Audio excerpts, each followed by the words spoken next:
जो है महिलाओं को किस तरह का संदेश देना चाहेंगे और वो किस तरह से अपने आप को जो है सुरक्षित रख सकती हैं?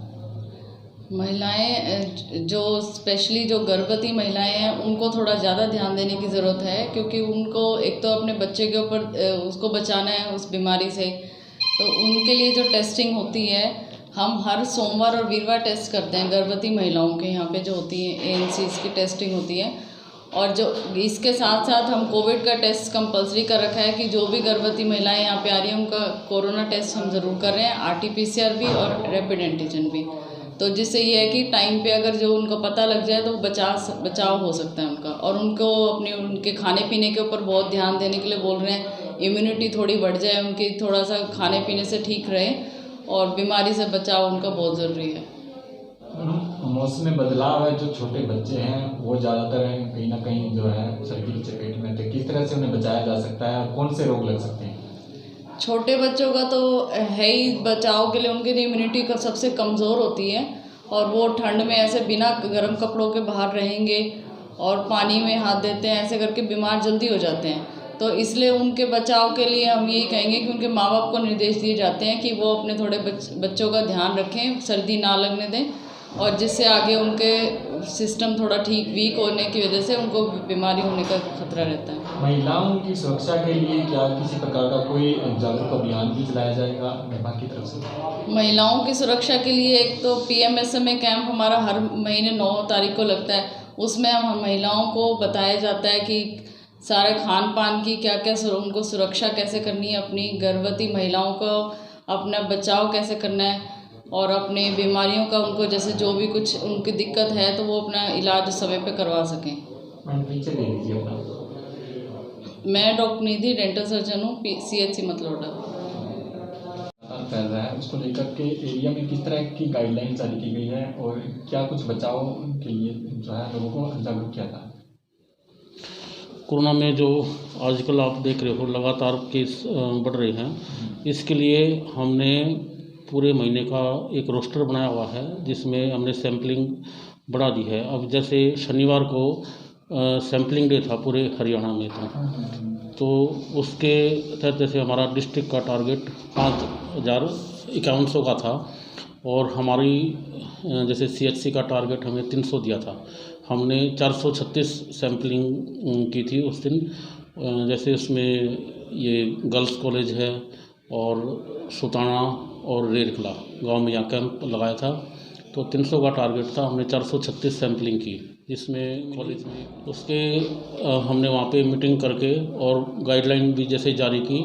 उसमें जैसे गाइडलाइन आई हुई है, कोई भी क्लासेज जैसे हैं तो उसमें एक बेंच पे एक ही बच्चा बैठे था, सोशल डिस्टेंसिंग और मास्क का उपयोग जरूरी होता हूँ, और जहाँ पे गेट एंट्री है वहाँ पे हाथ धोने का प्रबंध जरूर होना चाहिए था। तो ये हमने उनको सारी चीज़ें समझाई था।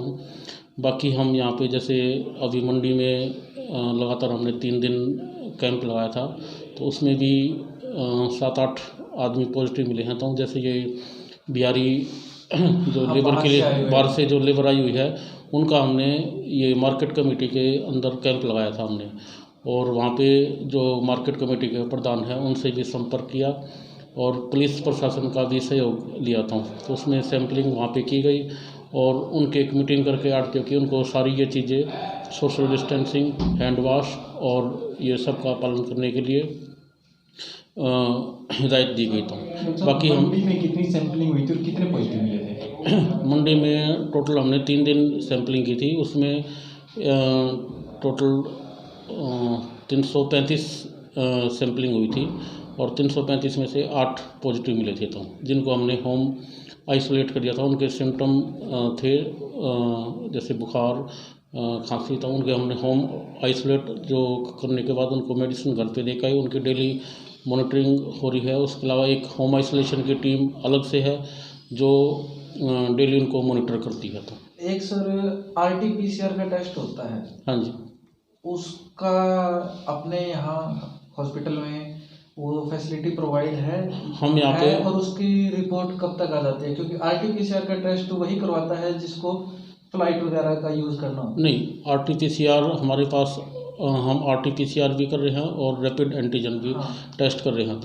तो ये हिदायत हमें यह है कि 2/3 RT-PCR होनी चाहिए। तो हम लगभग RT-PCR ही कर रहे हैं तो सभी का। इसकी रिपोर्ट कब तक आती है? इसकी रिपोर्ट न्यूज़ चैनल्स के माध्यम से या और कोई न्यूज़ एजेंसी के माध्यम से ये पता लगा था कि 6 घंटे के अंदर इसकी रिपोर्ट आ जाती है। इसका हम जैसे सैंपल हमने ले लिया, सैंपल लेके हम पैक करके वहाँ डिस्ट्रिक्ट पे पहुँचा देते हैं। तो उसकी सेम डे तो नहीं, नेक्स्ट डे रिपोर्ट आ जाती है। नेक्स्ट डे रिपोर्ट आ जाती है। नेक्स्ट डे रिपोर्ट आ जाती है। मतलोडा के अंदर कोरोना के केसेस बढ़ते ही जा रहे हैं। जब जैसे शाम को हमारे पास प्रेस नोट आता है, उसमें एक मतलोडा नाम या मतलोडा के एरियो का नाम लगभग आ ही जाता है।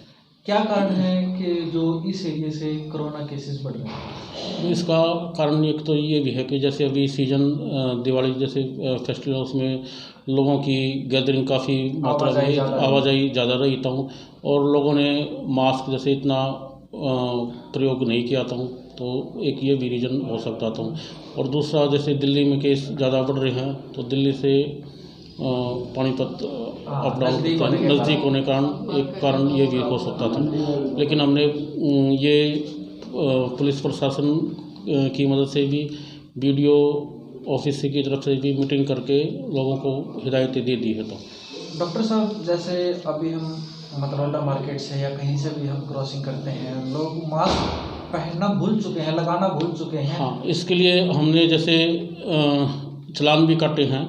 हमने अभी प्रशासन की तरफ से भी कहीं ढिलाई नहीं लग रही है कि भाई अब चालान कम हो रहे हैं तो मास्क लोग कम लगा रहे हैं? चालान पहले हमने 15 लोगों के चालान काटे थे हमने, जिन्होंने मास्क का प्रयोग नहीं किया था। और उसका जैसे जो आफ्टर दिवाली ये केस बढ़ रहे हैं, तो दोबारा से हमने प्रशासन को ये किया, दोबारा से हम चालान काटने लग रहे हैं। सर, मौसम में बदलाव है, किस तरह की बीमारियां पनप सकती हैं और किस तरह से लोग बचाव कर सकते हैं? जैसे अभी ठंड बढ़ती जा रही है, इसके वायरल फीवर है, डेंगू है और टाइफाइड है। डेंगू तो अब जो ठंड पड़ेगी कम हो जाएगा, तो लेकिन अभी फ़िलहाल जैसे टाइफाइड है, वायरल फ्लू है, तो ये काफ़ी बढ़ रहा है। तो हमारे पास केस भी बुखार के केस आ रहे हैं, उनका हम ये कोरोना एंटीजन टेस्ट या RT-PCR वो करवा रहे हैं। तो और रिपोर्ट आने के हिसाब से उसका इलाज कर रहे हूँ। इसका यही है बचाव कि अभी ठंड है, से ठंड से बचाव करें, गर्म कपड़े पहन लेता हूँ, ज़्यादा ठंड से बचाव करें। तो और क्या कुछ संदेश देना चाहेंगे डॉक्टर साहब कोरोना वायरस से बचने के लिए क्षेत्रवासियों के? कोरोना, इसका एक संदेश यही है कि एक तो जो पब्लिक है इसको गंभीरता से लेता हूँ क्योंकि अब स्टार्टिंग में जो लोगों के अंदर था कि कोरोना है, तो अब लोगों में इतना भय नहीं रहा था। इसको कोरोना से डर भी था लोगों को, स्टार्टिंग में डर भी था, लोग आने जाने से शादियों में बच रहे थे।